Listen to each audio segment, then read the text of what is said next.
محبوب علیہ السلام نے یہ نہیں فرمایا کہ صرف فلاں کا ذکر کرنا، صرف فلاں صحابی سے محبت کرنا، دیگر کا ذکر نہ کرنا، ایسی کوئی بات نہیں ہے۔ فرمایا جس بھی صحابی سے تم محبت کرو گے میرا ہر صحابی برکتوں والا ہے، میرا ہر صحابی شانوں والا ہے۔ ایک طرف یہ بات ہے، دوسری طرف رسول اللہ صلی اللہ علیہ وسلم نے ارشاد فرمایا مثل اہل بیتی کا سفینۃ نوح، فرمایا میری اہل بیت کی مثال نوح علیہ السلام کی کشتی جیسی ہے۔ فمن راکبہا فنجا ومن تخلف عنہا فقد غرق، جو کشتی میں سوار ہو گیا وہ نجات پا گیا، جو کشتی میں سوار نہ ہوا وہ برباد ہو گیا، وہ غرق ہو گیا۔ یہ دو حدیثیں ہیں۔ اب ان دونوں حدیثوں کو سب سے پہلے سمجھیے کہ محبوب علیہ السلام نے صحابہ کو ستارے کہا، آل پاک کو کشتی کہا، وجہ کیا ہے، حکمت کیا ہے، کیوں کہا؟ یہ تو ٹیکنالوجی کا دور ہے نا، اس وقت تو بحری جہاز ریموٹ کنٹرول کے ذریعے، سگنلز کے ذریعے اپنا راستہ تلاش کرتے ہیں۔ اس ترقی یافتہ دور کے اندر بھی سمندر کے اندر سینکڑوں نہیں بلکہ ہزاروں کشتیاں ایسی ہیں جن کے پاس آج بھی ریموٹ کنٹرول سسٹم نہیں ہے۔ وہ جب سفر کرتی ہے نا، رات ہو جائے تو وہ ستاروں کو دیکھتی ہیں، جدھر ستارہ جا رہا ہوتا ہے کشتی ستارے کے پیچھے پیچھے چلتی ہے۔ کوئی ستارہ ہوتا ہے وہ برطانیہ جاتا ہے، کوئی ستارہ ہوتا ہے وہ امریکہ جاتا ہے، کوئی ستارہ ہوتا ہے وہ ایران چلا جاتا ہے، کوئی ستارہ ہوتا ہے وہ عراق چلا جاتا ہے، ان میں کوئی ستارہ ایسا بھی ہوتا ہے جو سیدھا مدینے لے جاتا ہے۔ اس دور کے اندر بھی آپ چلے جائیں دریاؤں کے اوپر، وہ کشتیاں جو لمبے سفر راتوں کو کرتی ہیں، ان کے ملاحوں سے جا کر پوچھو کہ دن کا وقت تو رہا دن کا، رات کو کیسے سفر کرتے ہو؟ وہ آج بھی تمہیں بتائیں گے کہ رات کا سفر ستاروں کے پیچھے ہوتا ہے۔ تو جب سمندر سامنے ہو، سواری کشتی کی ہوتی ہے، پیروی ستاروں کی ہوتی ہے۔ اگر کوئی کشتی پر تو سوار ہو جائے، ستاروں کی پیروی نہ کرے، وہ منزل پر نہیں پہنچ سکتا۔ اور کوئی پیچھے تو ستاروں کے چلے اور کشتی پر سوار نہ ہو، وہ بھی کامیاب نہیں ہوتا، وہ غرق ہو جاتا ہے۔ تو کنارہ پانے کے لیے ضروری ہے کہ ستاروں کی پیروی بھی کی جائے اور کشتی کی سواری بھی لی جائے۔ تو جب یہ بات سمجھ آ گئی، اس کے بعد یہ سمجھ لازمی آنی چاہیے کہ صحابہ کا دامن بھی ضروری ہے اور اہل بیت مصطفیٰ کی غلامی بھی ضروری ہے۔ اسی لیے امام محمد رضا رحمۃ اللہ علیہ آپ نے فرمایا کہ اہل سنت کا ہے بیڑا پار۔ صرف سنی بولیں سبحان اللہ، تاکہ مجھے تو پتہ چلے نا کہ کوئی اہل بیت اور صحابہ کا دشمن تو نہیں بیٹھا ہوا۔ سنی ہو کر بولیے سبحان اللہ۔ امام محمد رضا نے فرمایا اہل سنت کا ہے بیڑا پار، اصحاب حضور نظم ہے اور ناؤ ہے عطرت رسول اللہ کی۔ کامیاب حافظ صاحب وہ ہوگا جو ایک ہاتھ میں دامن صحابہ رکھے گا تو دوسرے ہاتھ میں دامن آل مصطفیٰ رکھے گا۔ صحابہ کو چھوڑے گا پھر بھی تباہ ہوگا، اہل بیت کو چھوڑے گا پھر بھی تباہ ہوگا۔ لیکن اس دور میں، جس دور میں ہم جی رہے ہیں، ہمیں بہت سی مشکلات کا سامنا ہے، بہت سی پریشانیوں کا سامنا ہے۔ وہ مشکلات یہ ہیں کہ اگر ہم باہر گلی محلے میں نکلے نا تو دو قسم کے ٹولے آپ کو ملیں گے۔ ایک ٹولہ کہے گا کہ نہیں نہیں نہیں، صرف شان صحابہ، صرف شان صحابہ، ہم صحابہ والے ہیں، ہم سپاہ صحابہ ہیں۔ اگر دوسری طرف رخ کریں گے نا، وہ کہیں گے بس درود پر محمد وآل محمد، بس ان کا یہ رستہ ہے۔ جبکہ ہم نہ صرف ادھر والے ہیں نہ صرف ادھر والے ہیں، ہم سنی اہل سنت، وہ خوش نصیب طبقہ ہے جن کے ایک ہاتھ میں اگر دامن صحابہ ہے تو ان خوش نصیبوں کے دوسرے ہاتھ میں دامن آل مصطفیٰ ہے۔ تو سنیوں کی دنیا بھی کامیاب ہے، سنیوں کی قبر بھی کامیاب ہے، اور رب نے چاہا تو مصطفیٰ کریم کے صحابہ اور اہل بیت کا صدقہ ان سنیوں کی قیامت بھی کامیاب ہو جائے گی۔ اب آئیے اس پرفتن دور کے اندر ہم نے تھوڑا سا غور و فکر اس بارے میں کرنا ہے کہ کیا صحابہ اور اہل بیت جس طرح کے باہر اعلان کیا جاتا ہے آپس میں دشمنی تھی ان کی؟ کیا صحابہ اور اہل بیت کا آپس میں کوئی اختلاف تھا؟ اگر تھا تو ہمیں بھی سمجھ آئے۔ اگر صحابہ اور اہل بیت کا آپس میں اختلاف نہیں تھا تو بھئی اس دور میں جو اس اختلاف کو پھر ہوا دے گا، بیان کرے گا، تھا نہیں بیان کر رہا ہے، پھر یقینی طور پر ماننا پڑے گا کہ وہ بندہ 2 نمبر ہے۔ صحابہ اور اہل بیت کا اختلاف نہیں ہے، دشمنی نہیں ہے، تو پھر بھی اختلاف کو بیان کر رہا ہے تو جھوٹ بول رہا ہے۔ اب آئیے حدیث پاک سنیے، جامع ترمذی کے اندر حدیث پاک ہے، یہ مستدرک علی صحیح ہے، میرے ہاتھوں میں موجود ہے، اس کے اندر بھی حدیث پاک موجود ہے۔ حضرت سیدنا مولا علی المرتضیٰ شیر خدا رضی اللہ تعالیٰ عنہ، آپ نے امام حسن کو اپنے کندھوں پہ اٹھایا ہوا ہے، آگے حضرت صدیق اکبر آ گئے۔ حضرت صدیق اکبر نے روکا، فرمایا کہ علی ٹھہریے، حسن مجھے پکڑائیے۔ حضرت صدیق اکبر نے امام حسن کو پکڑا، سینے سے لگایا، رخسار چومے، ماتھا چوما اور مسکرا کے فرمایا کہ علی ایک بات بتاؤں؟ کہا ہاں ابو بکر بتائیے کیا بات ہے؟ حضرت صدیق اکبر نے پنجابی میں جملہ بولنا چاہوں گا کیونکہ ہر زبان کا اپنا اپنا ایک مزہ ہوتا ہے، یہ جملہ پنجابی میں مزہ دے گا۔ مولا علی کو حضرت صدیق اکبر نے فرمایا کہ علی سچی گل دساں، اللہ دی قسم حسن تو آڈے ورگا نہیں، شکل دیکھو ہو بہو صورت مصطفیٰ ہے۔ یہ جملہ حضرت صدیق اکبر کا کیا بتا رہا تھا کہ حضرت امام حسن کو رسول اللہ کی شکل کا ہم شکل قرار دینا کیا یہ عداوت تھی؟ کیا یہ بغض تھا یا دشمنی تھی؟ ارے نہیں، نہ یہ بغض تھا، نہ یہ عداوت تھی، نہ یہ دشمنی تھی، بلکہ یہ بالکل 100% امام حسن سے محبت تھی۔ یہ جملہ بول کر حضرت امام حسن کے ساتھ حضرت صدیق اکبر اعلان محبت فرما رہے تھے۔ اس کے بعد آگے چلیے، سیر اعلام النبلاء جلد نمبر 4 ہے۔ ایک دفعہ نا حضرت امام علی مقام امام حسین رضی اللہ تعالیٰ عنہ، جوانی ہے، کڑیل جوان ہے، سواری پہ سوار ہوئے، مدینہ طیبہ میں فوتگی ہوئی اور حضرت امام حسین رضی اللہ تعالیٰ عنہ جنازہ پڑھنے کے لیے تشریف لے آئے۔ جب جنازہ پڑھ کے واپس جانے لگے، سواری پہ سوار ہوئے نا، تو دور سے حضرت سیدنا ابو ہریرہ رضی اللہ تعالیٰ عنہ، یہ بڑے جلیل القدر صحابی ہیں، جتنی بھی حدیثیں ہمارے پاس ہیں سب سے زیادہ حدیثوں کے راوی حضرت ابو ہریرہ ہیں۔ انہوں نے دیکھا نا کہ امام علی مقام امام حسین سواری پہ سوار ہو کے جانے لگے ہیں، دور سے آواز دی، کہنے لگے او بیٹا حسین میری بات سننا۔ امام حسین نے سواری روک دی، پوچھا بابا جی خیر ہے؟ کہا ہاں بس خیر ہے، بس 1 منٹ آپ سے کام ہے۔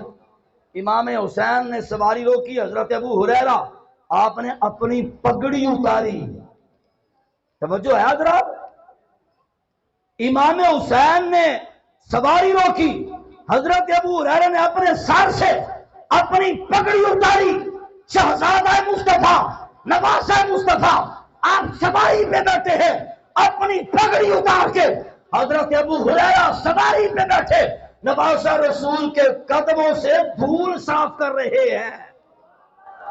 جس کے منہ میں زبان سلامت و محبت سے بولیے سبحان اللہ۔ امام حسین سواری میں بیٹھے ہیں، امام حسین جوان ہیں، کڑیا جوان ہیں، ابو ہریرہ بوڑھے صحابی ہیں، اور امام حسین کے قدموں سے اپنی دستار کا کپڑا اتار کر ان کے قدموں کو صاف کرتے ہیں۔ امام حسین نے فوراً پاؤں پیچھے کھینچا، کہا بابا جی یہ کیا کر رہے ہیں؟ آپ بوڑھے ہیں، بزرگ ہیں، میرے نبی کے صحابی ہیں، آپ اتنے کڑیا جوان کے قدم صاف کر رہے ہیں، مجھے شرم آ رہی ہے، آپ کو ایسا نہیں کرنا چاہیے۔ فرمایا کہ پیارے حسین، یہ تو میں نے صرف اپنی پگڑی سے تمہارے قدم صاف کیے ہیں، تمہارے مقام کو ابو ہریرہ جانتا ہے، مجھے پتا ہے کہ تم مصطفیٰ کے کتنا پیارے ہو، تم خود خدا کے کتنا پیارے ہو، میں تو قدموں کی دھول صاف کر رہا ہوں نا۔ اگر دنیا کو پتا چل جائے نا کہ حسین تمہارا مقام کیا ہے، وہ تمہارے قدموں کو چھوڑ کر تمہارے نام پہ اپنی گردنیں کٹانے کو تیار ہو جائے گا۔ ایمان سے بتائیے گا، یہ صحابہ کا اہل بیت کے ساتھ پیار نہیں ہے؟ کیا یہ صحابہ کے اہل بیت کے ساتھ محبت نہیں ہے؟ کیا یہ صحابہ کرام کا اہل بیت کے ساتھ عشق نہیں ہے؟ اگر یہ عشق ہے تو پھر ماننا پڑے گا کہ باہر گلی چوراہوں میں داڑھی والا ہو یا بغیر داڑھی کے ہو، اگر کوئی کھڑے ہو کر مصطفیٰ کریم علیہ السلام کے صحابہ اور مصطفیٰ کریم علیہ السلام کی اہل بیت کی آپس میں دشمنی اور عداوت بیان کرتا ہے تو پھر ماننا پڑے گا کہ وہ سچ نہیں بول رہا، وہ یقینی طور پر جھوٹ بول رہا ہے۔ سچ کیا ہے؟ سچ یہ ہے کہ صدیق عمر عثمان حیدر تمہیں صدقے جا۔ سچ یہ ہے کہ صدیق عمر عثمان حیدر تمہیں صدقے جا، وہ میرے کملی والدہ ہر یار بڑا سونا۔ اسلام کا درس یہ ہے، اسلام کی حقیقت یہ ہے، اور اسلام کا سبق یہ ہے کہ غلامی اگر اہل بیت کی کرنی ہے تو پیار صحابہ کا بھی کرنا ہے۔ اگر عشق صحابہ سے ہے تو پھر عقیدت اور محبت اہل بیت مصطفیٰ سے بھی رکھنی ہے۔ سنیے حدیث پاک، اشرف المحبت ریال محمد کتاب کا نام ہے۔ حضرت سیدنا عبداللہ بن مسعود رضی اللہ تعالیٰ عنہ بہت ہی جلیل القدر صحابی ہیں، معلم صحابہ ہیں، صحابہ کرام کو بیٹھ کر قرآن اور حدیث پڑھایا کرتے تھے۔ وہ حضرت عبداللہ بن مسعود رضی اللہ تعالیٰ عنہ انہوں نے اعلانیہ ایک مرتبہ محفل کے اندر بانگے دوہل کہا، فرمایا کہ لوگوں تمہیں ایک بڑی کمال کی عبادت نہ بتاؤں؟ پوچھا گیا ہاں جی فرمائیے آپ کون سی عبادت بتانا چاہتے ہیں؟ حضرت عبداللہ بن مسعود آپ نے فرمایا کہ آل مصطفیٰ سے ایک دن کی محبت۔ عبداللہ بن مسعود نے فرمایا کہ آل مصطفیٰ سے ایک دن کی محبت، فرمایا وہ ایک پلڑے میں رکھو، اور ایک سال کی عبادت دوسرے پلڑے میں رکھو۔ فرمایا ایک سال کی عبادت تھوڑی ہے، محمد کریم کی آل مقدس سے ایک دن کی محبت ایک سال کی عبادت سے زیادہ قیمتی ہے۔ یہ ہے عقیدہ صحابہ، آل مصطفیٰ کے ساتھ یہ ہے طریقہ صحابہ۔ اگلی حدیث پاک سماعت فرمائیے، نبی اکرم نور مجسم شفیع معظم صلی اللہ تعالی علیہ وآلہ وصحبہ مبارک وسلم کے بہت ہی پیارے صحابی ہیں، حضرت عمر بن عاص رضی اللہ تعالیٰ عنہ۔ یہ وہ عمر بن عاص ہیں کہ زمانہ فاروقی کے اندر ان کو مصر کا گورنر بنایا گیا تھا۔ باقی آپ نے سنا ہوگا، میں صرف آپ کو تعارف کروا رہا ہوں۔ مصر کے گورنر بن گئے حضرت عمر بن عاص۔ جب وہاں پر گئے نا تو مصر والوں نے اپنی پریشانیاں بتائیں۔ ان پریشانیوں میں ایک پریشانی یہ بھی تھی کہ مصر والوں نے کہا کہ صحابی رسول عمر بن عاص، یہ جو ہمارے ہاں دریائے نیل بہتا ہے نا، یہ سال کے بعد ہم سے ایک لڑکی لیتا ہے، پھر یہ پانی بہاتا ہے۔ سال کے بعد ایک لڑکی، خوبصورت نوجوان لڑکی، میک اپ سنگار کروا کے اگر اس دریا میں نہ ڈالی جائے نا تو یہ دریا بند ہو جاتا ہے، پانی نہیں دیتا۔ حضرت عمر بن عاص نے فرمایا کہ اب اسلام آ گیا ہے، اب دریا ہم سے لڑکی نہیں مانگ سکے گا۔ یہ اسلام کی صداقت ہے۔ ان باتوں میں جاتے جاتے میں آپ کو بھی مخاطب کر جاؤں، باہر نکل کر دیکھا نہیں بلکہ ہر بندہ اپنے گھر کے حالات دیکھ نہیں رہا کہ ان چوروں، لٹیروں، ڈاکوؤں نے قوم کے ساتھ کون سا دوسرا ہاتھ کر دیا۔ غریب غریب سے غریب تر ہوتا جا رہا ہے، امیر امیر سے امیر تر ہوتا جا رہا ہے۔ غریب لوگ بیچارے اپنے بچے ان کو قتل کر کے خودکشیاں کر رہے ہیں، اور امیر لوگ ان کو فکر ہی کوئی نہیں ہے، پرواہ ہی کوئی نہیں ہے۔ حضرات گرامی، اس دور میں بھی چھوڑ دو کون نون ہے، کون لام ہے، کون جیم ہے، کون بھلے والا ہے، کون شیر والا ہے، کون کتے والا ہے، سب کو چھوڑ دو۔ ایک بار پھر اسلام تمہاری ہمدردی لے کر تمہارے دروازے پہ ہے، اسلام کے ساتھ کھڑے ہو جاؤ، تم بھی خوش ہو جاؤ گے، تمہاری نسلیں بھی خوشحال ہو جائیں گی۔ اسلام بڑا باوفا ہے، کوئی اسلام کو سینے سے تو لگائے۔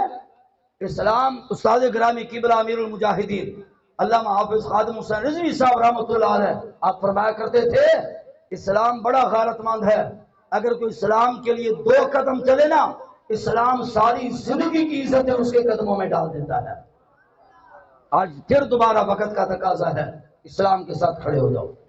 حضرت عمر بن عاص رضی اللہ تعالیٰ عنہ مصر پہنچے، مصر والوں نے شکایت کی، کہنے لگے کہ عمر یہ دریا ہم سے لڑکی لیتا ہے تو پھر پانی دیتا ہے، اگر ہم اس کے اندر لڑکی نہ پھینکیں یہ بہتا نہیں ہے، پانی نہیں دیتا۔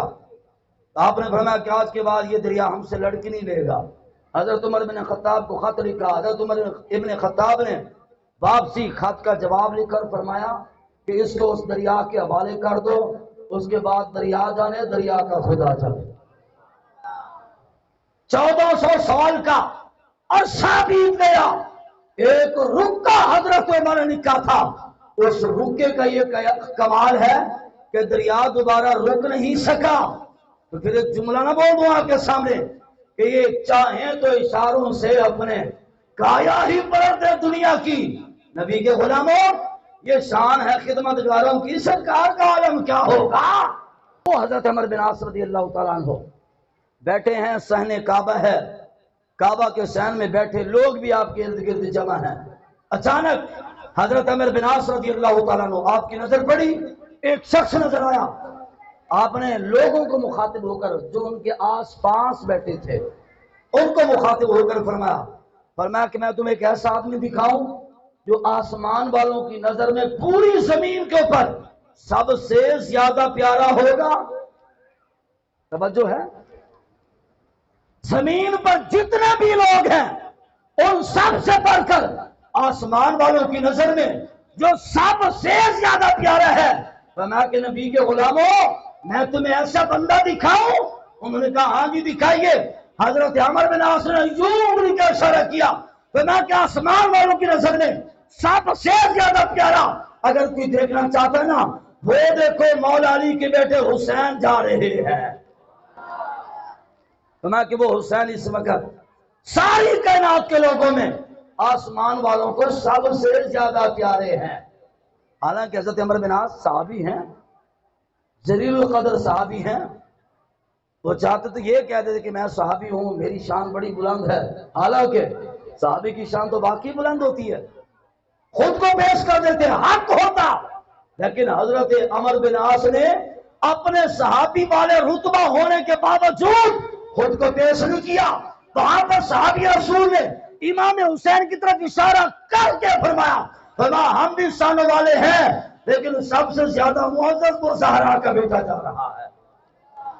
لہذا اس حدیث سے بھی ہمیں سبق یہ ملتا ہے کہ صحابہ اور اہل بیت کا آپس میں جھگڑا نہیں تھا، بلکہ صحابہ اہل بیت سے پیار کرتے تھے اور اہل بیت مصطفیٰ صحابہ سے پیار کیا کرتے تھے۔ آخری حدیث مبارک جتنی دیر میں بھی ہوگی اس کے بعد انشاءاللہ اجازت مانگ لوں گا آپ حضرات سے۔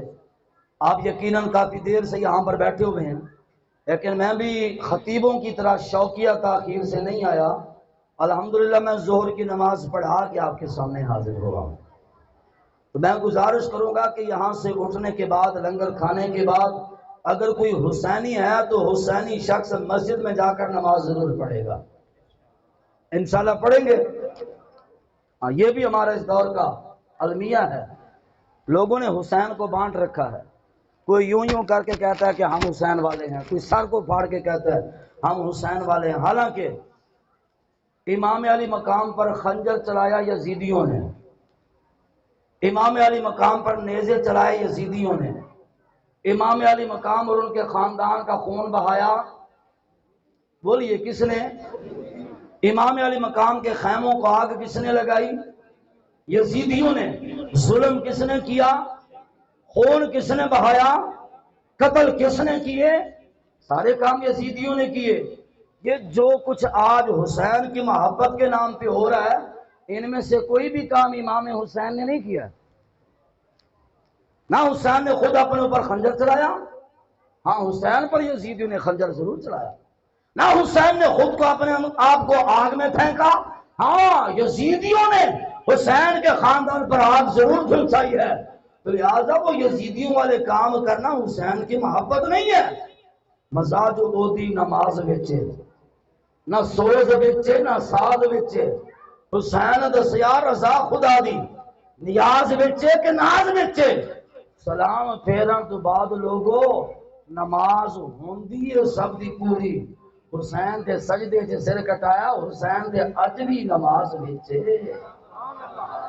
جن کی زبان سلامت ہے وہ بولے جن کی زبان کو لکوا وہ بالکل خاموش رہیں. حسینی ہو کر ذرا محبت سے بولیے. حسینی بے نمازی بولیے. حسینی بے نمازی. حسینی بے نمازی. حسینی تو ہوتا ہی وہ ہے جو 5 وقت کا پکا نمازی ہوتا ہے. تو انشاءاللہ آج کے بعد ہم یزیدی نہیں بلکہ پکے حسینی نمازی بنیں گے. ہاتھ اٹھا کے حسین کے ساتھ وعدہ کیجیے انشاءاللہ پکے حسینی اور نمازی بنیں گے. لو جناب سنیے آخری حدیث پاک. یہ کتاب ہے المستدرک الصحیحین. اس کتاب کے اندر حدیث پاک ہے، واقعہ ہے حضرت سیدنا علی المرتضیٰ شیر خدا رضی اللہ تعالیٰ عنہ آپ کے پاس حضرت عمر چل کے آئے. یہ اس کتاب کا صفحہ نمبر 352 ہے اور یہ جلد نمبر 3 ہے اور اس کی حدیث نمبر ہے 4742. یہ حوالے اس لیے بتا رہا ہوں کہ کوئی بندہ یہ نہ کہے کہ مولوی صاحب آئے تھے کس سے کہانیاں سنا کے چلے گئے. میں مر بھی گیا تو انشاءاللہ حوالہ زندہ رہے گا. ہم سنی ہیں، کچی باتیں نہ ہمارے بڑوں نے کی ہیں نہ ہم کرتے ہیں اور نہ ہی انشاءاللہ ہماری نسلیں کچی باتیں کریں گی. ہم کل بھی حسین والے تھے، ہم آج بھی حسین والے ہیں اور انشاءاللہ ہماری نسلیں بھی حسین والی رہیں گی. ہاتھ اٹھا کر بولیے انشاءاللہ. حضرت سیدنا علی المرتضیٰ شیر خدا رضی اللہ تعالیٰ عنہ آپ کے پاس عمر ابن خطاب چل کے آئے. اچھا میں آپ کو اچانک یہ حدیث پاک سنا دوں نا تو مجھے لگتا ہے کہ آپ کو حدیث کی جلدی سمجھ نہیں آئے گی. اس سے پہلے میں آپ کو حضرت علی اور حضرت عمر کی آپس میں محبت نہ بتا دوں کہ ان کے آپس میں محبت کیا ہے. یہ میرے ہاتھ میں کتاب ہے ریاض النظرہ فی مناقب اشرف مبشرہ. سنیے حدیث پاک. حضرت علی المرتضیٰ رضی اللہ تعالیٰ عنہ آپ نے نا ایک مرتبہ ایک واقعہ بیان کیا. صحابہ کرام کے درمیان بیٹھے، پھر کسی ایک موقع پر وہ صحابہ جنہوں نے حضرت علی سے وہ واقعہ سنا تھا نا وہ صحابہ واقعہ بیان کر رہے تھے. واقعہ تھا حضرت عمر کے بارے میں. حضرت عمر بھی اسی مجلس میں بیٹھے ہوئے تھے. حضرت عمر نے دیکھا کہ یہ صحابہ باتیں کر رہے ہیں. بات کیا تھی؟ وہ صحابہ کہہ رہے تھے کہ حضرت علی فرماتے ہیں عمر جنت کا چراغ ہے. حضرت علی رضی اللہ تعالیٰ عنہ سے سنا ہوا واقعہ صحابہ نے بیان کیا نا حضرت عمر بن خطاب کے بارے میں. وہ صحابہ بیٹھے وہ واقعہ سنا رہے ہیں. حضرت عمر بھی اسی محفل میں ہیں. سنا حضرت عمر نے کہ صحابہ کہہ رہے ہیں علی فرماتے ہیں کہ عمر جنت کا چراغ ہے. علی فرماتے ہیں کہ عمر جنت کا چراغ ہے. صحابہ سے جب یہ بات سنی نا حضرت عمر نے صحابہ کو کچھ نہیں کہا. وہاں سے اٹھے سیدھا مولا علی کے دروازے پہ پہنچے. حضرت علی نے پوچھا کون؟ فرمایا عمر. خیر سے آئے؟ ہاں کام ہے باہر آئیے. حضرت علی باہر آ گئے. پوچھا ہاں جی کیا بات ہے؟ علی انت سمیعت رسول اللہ صلی اللہ علیہ وسلم، کیا آپ نے یہ بات رسول اللہ سے خود سنی ہے جو آپ نے صحابہ کو بتایا کہ صحابہ کے سامنے آپ نے کہا عمر جنت کا چراغ ہے؟ کیا بات ایسے ہی ہے؟ حضرت علی فرماتے ہیں عام انا سمیعت ہاں میں سنیا. حضرت عمر سن کر واپس نہیں چلے گئے. حضرت عمر ادھر ہی کھڑے ہیں. کہا علی اگر یہ بات ایسی نا آپ نے اپنے کانوں سے سنا ہے پھر ایسا کریں گے مجھے لکھ کے دے دیں تاکہ میرے لیے بات پکی ہو جائے اور یہ سند بن جائے. میں لکھوا کے لے جاؤں کہ اس بات کے گواہ مولا علی ہے کہ عمر جنت کا چراغ ہے. حضرت علی اندر گیا، کاغذ اٹھایا، قلم اٹھایا، واپس آئے. واپس آ کر حضرت علی المرتضیٰ شیر خدا رضی اللہ تعالیٰ عنہ آپ نے لکھنا شروع کیا. جب لکھا تو حضرت علی رضی اللہ تعالیٰ عنہ آپ کے جملے کیا تھے؟ حضرت علی رضی اللہ تعالیٰ عنہ آپ نے لکھا بسم اللہ الرحمن الرحیم. سب سے پہلے اللہ کا نام ہے. اللہ کا نام ذکر کرنے کے بعد حضرت علی رضی اللہ تعالیٰ عنہ آپ نے جو اگلا جملہ لکھا بسم اللہ الرحمن الرحیم لکھنے کے بعد فرمایا کہ یہ بات میں نے سنی ہے مصطفیٰ سے اور مصطفیٰ کریم نے سنی ہے جبریل سے. فرماتے یہ بات میں نے سنی ہے مصطفیٰ سے، مصطفیٰ کریم نے سنی ہے جبریل سے اور جبریل نے سنی ہے رب جلیل سے. رب فرماتا ہے عمر سراج اہل الجنہ، اللہ فرماتا ہے لوگوں عمر جنت کا چراغ ہے۔ حضرت علی نے لکھ کے دیا، حضرت عمر نے پکڑا، گھر لے آئے، بچوں کو بلایا، فرمایا پترو ادھر آؤ، بچے آ گئے، ابا جی حکم ہو گئے، فرمایا یہ پرچی دیکھ رہے ہو نا، اس کو سنبھال کے رکھنا، یہ پرچی سنبھال کے رکھنا۔ ابا جی کیا کر رہی ہیں؟ فرمایا کہ جب میں مر جاؤں نا میرے کفن میں قبر کے اندر میرے ساتھ یہ پرچی بھی دفن کر دینا۔ پوچھا کیوں؟ فرمایا جب منکر نکیر آئیں گے نا یا قیامت کا دن جاؤں گا، کوئی بات کرے گا تو میں دکھاؤں گا یہ پرچی علی کی لکھی ہوئی ہے۔ آپس سے بولیے سبحان اللہ۔ ایسی محبت ان دونوں کے درمیان ہو، اس کے بعد پھر نتیجہ کیا نکلتا ہے؟ نتیجہ یہ اگلی کتاب مستدرک علی الصحیحین آپ کے سامنے ہے۔ اس کتاب کے اندر حضرت سیدنا عمر ابن خطاب رضی اللہ تعالیٰ عنہ آپ چلتے چلتے حضرت سیدنا علی ابن ابی طالب رضی اللہ تعالیٰ عنہ کے پاس آ گئے۔ یہ حدیث پاک ہے جناب گرامی کے اندر، آپ کو تو عربی سمجھ نہیں آئے گی، اگر کوئی آ کر مولوی صاحب تصدیق کرنا چاہیں تو جب تک میں زندہ ہوں انشاءاللہ حدیث کا ذمہ دار ہوں۔ حضرت عمر چل کے گئے علی کے پاس، کہا علی میں آپ سے ملنے آیا ہوں۔ مولا علی نے فرمایا ہاں کوئی کام ہے؟ فرمایا کام ہے۔ کیا کام ہے؟ فرمایا کہ علی میں آپ کی بیٹی سے شادی کرنا چاہتا ہوں۔ چپ کر جاؤ، چپ کر جاؤ، نہیں چپ کر جاؤ، چپ کر جاؤ، ہمیں کدھر بولے ہیں کسی کو ہارٹ اٹیک نہ ہو جائے، گرمی کا موسم ہے، حبس کا زمانہ ہے، اگر کوئی بولے گا مر جائے گا تو نماز سے او بابا پاکوں کے ذکر پہ موت نہیں آتی، زندگی میں برکتیں ہوتی ہیں۔ شاید کوئی ڈر رہا ہو، علی علی کیا کرو زندگی میں اضافہ ہوگا، عمر عمر کے نعرے لگایا کرو شیطان بھاگ جائے گا۔ حضرت عمر نے کہا کہ علی میں آپ کی بیٹی کا رشتہ مانگنا ہوں۔ حضرت علی نے کوئی غصہ نہیں فرمایا، کہنا کہ عمر میں آپ کو رشتہ دے تو دوں، لیکن وہ میرا بڑا بھائی تھا نا جعفر طیار، وہ جو فوت ہو گئے شہید ہو گئے، ان کا بیٹا نا عبداللہ، میں تو سوچ کے بیٹھا تھا کہ میں اپنی بیٹی کا نکاح عبداللہ بن جعفر سے کروں گا، یار میں تو بڑی دیر کی تیاری کر کے بیٹھا ہوں۔ حضرت عمر نے فرمایا کہ علی مجھے شادی کا شوق نہیں ہے، میں صرف اس لیے آپ کے پاس آیا ہوں، رسول اللہ صلی اللہ علیہ وسلم کا فرمان ہے نا، آقا نے فرمایا جب قیامت کا دن ہوگا، قیامت والے دن سارے رشتے ختم ہو جائیں گے، مصطفیٰ کا رشتہ باقی رہے گا، سارے حسب ختم ہو جائیں گے، مصطفیٰ کا حسب باقی رہے گا، سارے نسب ختم ہو جائیں گے، مصطفیٰ کا نسب خاتم باقی رہے گا۔ فرمایا کہ علی میرا تو خاندان نہیں باقی بچے گا، رشتہ نہیں بچے گا، حسب نہیں بچے گا، نسب نہیں بچے گا، ہمارا تو نام نشانی ہوگا، میں چاہتا ہوں جب قیامت کا دن آئے مصطفیٰ کریم علیہ السلام کا خاندان وہاں پر موجود ہو، جب ان کو بلایا جائے تو عمر بھی خاندان مصطفیٰ میں کھڑا ہو سکے۔ آپ سے بولیے سبحان اللہ۔ جب یہ حدیث حضرت عمر نے مولا علی کے سامنے سنائی تو پھر اس کے بعد ہوا کیا؟ فَأَنْكَحَهُ عَلِيٌّ، پھر حضرت علی رضی اللہ تعالیٰ عنہ آپ نے دیر نہیں فرمائی، اسی وقت حضرت مولا علی نے اپنی بیٹی کا نکاح حضرت عمر سے پڑھا دیا تھا۔ نہیں زندہ ہو کے بولیے، پیار کے ساتھ جذبے کے ساتھ بولیے سبحان اللہ۔ بابا ہم کوئی کچی گولیاں نہیں کھیلتے، ہمارا عقیدہ آج بھی وہی ہے جو مدینہ طیبہ میں حضرت عمر بن خطاب کا تھا یا حضرت مولا علی شیر خدا کا تھا۔ اچھا جب نکاح ہو گیا نا تو حضرت عمر بن خطاب اٹھ کر مہاجر صحابہ کے پاس آ گئے۔ یہ بات کیا آپ کے سامنے کتاب کھول کے بیٹھا ہوں، جتنی باتیں میں نے بیان کی کتابیں موجود ہیں، کوئی دیکھنا چاہتا ہے فقیر حاضر ہے۔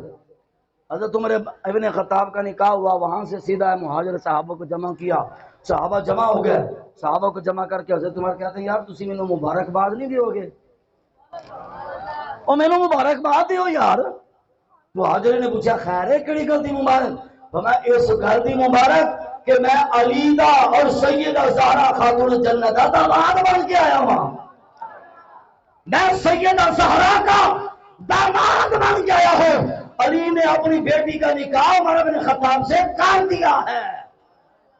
حدیث پوری ہو گئی حضرات گرامی۔ حدیث سنانے کا مقصد کیا ہے؟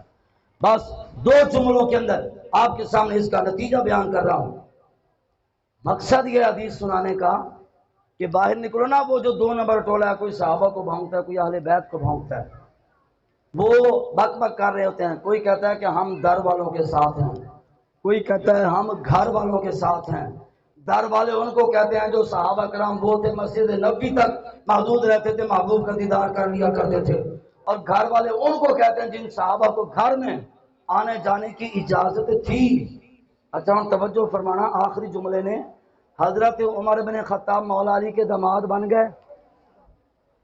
حضرت عمر بن خطاب مولا علی کے کیا بن گئے؟ کچھ ہی بولیے، کیا بن گئے؟ یار اردو نہیں آتی، پنجابی بولنے ہیں. جوائی بن گئے. حضرت مولا علی دے جوائی بن گئے حضرت عمر. دوسری طرف سے لے کر آتا ہوں آپ کو، یہ بھی شاید جملہ اوکھا لگ رہا ہے بھائی. حضرت عمر بن خطاب کا جب حضرت مولا علی کی بیٹی سے نکاح ہوا نا، امام حسن بھی جوان تھے، امام حسین بھی جوان تھے. توجہ ہے؟ یہ دونوں شہزادے جنت کے مالک یہ جوان تھے. ان کی موجودگی میں جب نکاح ہوا تو پھر حضرت عمر بن خطاب تو امام حسن کے بہنوئی بن گئے، امام حسین کے بہنوئی بن گئے. جب بہنوئی بن گئے، اتنے قریبی رشتہ داروں میں رانا صاحب دشمنی ہوتی ہے. اور بھئی جن کو بیٹی دی ہو ان سے نفرت ہوتی ہے؟